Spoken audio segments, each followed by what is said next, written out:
Hello one, hello all to Little Flips and Fondest Dreams. I'm your host Burton, and today we are going to be doing yet another episode on Zelda U. So recently I was watching the Zelda Unknown videos, and I stumbled upon the timeline placement one. I thought it was really interesting, but it also made me realize how out of shape I am. In other words, while they're living and breathing Zelda U, I am very much skimming through everything, and I don't read through it as much as they do. So I devised a scheme to try and be competitive with them, you know. How can I compete with these guys if they know so much compared to me who knows so little about Zelda U? And I decided, well, they're telling everyone things that they want to know about Zelda U.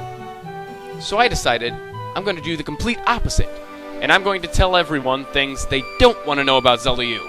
So, I decided to do a top 5 most useless things about Zelda U that we know thus far. Or, specifically, things they told us in the E3 gameplay trailer.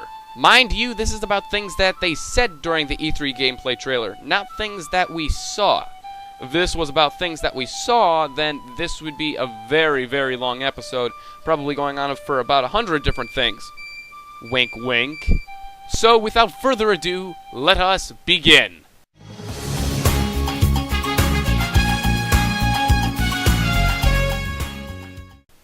Starting us off is number 5. We can change the camera angle while we're riding Epona. Now, this isn't necessarily useless. It is kind of actually cool, but it's more excessive. They go on for Epona a long time in the E3 trailer, going on about how you could shoot arrows while riding Epona. Epona will not hit objects.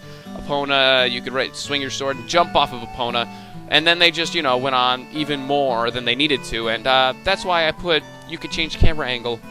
It was excessive. Keyword, excessive. And now that your hands are free, you can do a variety of things on the horse. Yes, you can freely change the camera angle, for example.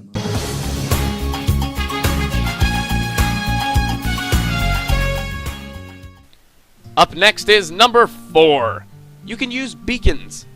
Beacons were already in Skyward Sword, so they're nothing new, meaning that they're probably something we didn't even need to know about. Not only that, but the beacon was excessively used in the scenario they showed it. When they used the beacon, they were beaconing a tower. The problem I have with that is that the tower is already a beacon. You can already see the tower from the distance we're at, but for some reason they had to put a beacon there anyway. I don't get it. Why did we need to put a beacon there? We already had the tower was a beacon in itself. We could already see it. Okay, never mind. Next. Forget about this. So now you could decide where to go to from here. Right. You can see so far. This is a good place to look around from. And if you see, say, a suspicious-looking tower in the distance, you might decide to head there. Right. And then you saw that flash there? Whoa!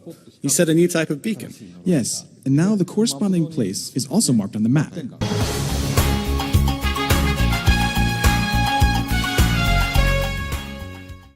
Three. You know who loves apples? I love apples. You know who else loves apples? Aonuma loves apples. Apparently, he loves apples so much that he had to mention it during the E3 gameplay trailer even, stating that you can pick and eat apples. Whoa, you could pick and eat apples. That's deep, man. I mean, if they were so important now, then how come they weren't so important back when you made Twilight Princess? You could have added them into that game. They had apples in that game, but you couldn't eat them. I guess now that we're in Zelda U, he's changing up everything about the game. Now we can eat apples. Thank you, Aonuma. Nevertheless, that was not important. There's insect and animal life as well. I saw apples growing here the last time. Yeah, you can pick and eat them.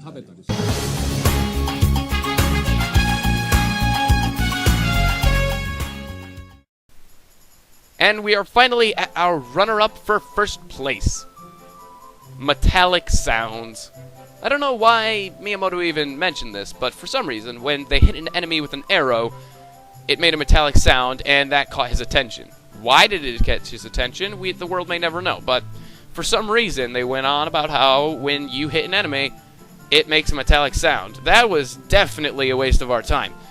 any video gamer should know that when you hit something, it makes a sound. I mean, any video game you play, when you hit something, it'll make a sound. Like when you hit a Goomba, it'll make the squishy sound. When you blast a starship down, for instance, your Star Fox game, it makes a blast exploding sound.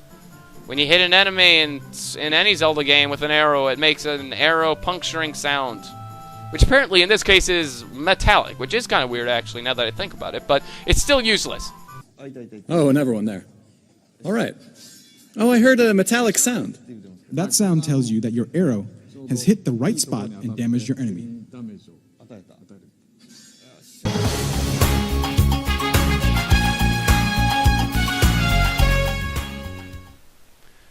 And finally, in first place, we have Star Fox. During the gameplay footage we got, they started to talk about how Star Fox was going to come out before Zelda U. Now, if it's not about Zelda U, it's not important, I can tell you that much. And just the fact that they rubbed it in our faces that Star Fox is going to be released before Zelda U irritates me. So, it is for those reasons, it is in first place as the most useless thing they said during the gameplay footage that we got during E3. By the way, Mr. Miyamoto, how about your Star Fox title? What? Star Fox? You're asking me that now?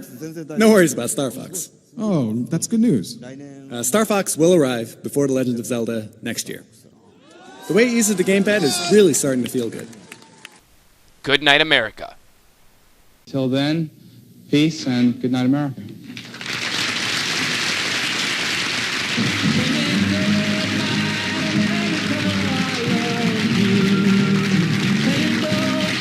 Thanks for watching. If you loved the video, then you could like it. If you didn't like the video, then don't like it, I guess. I mean, you could dislike it if you really didn't like it, if I offended you or something. I don't advise that, though.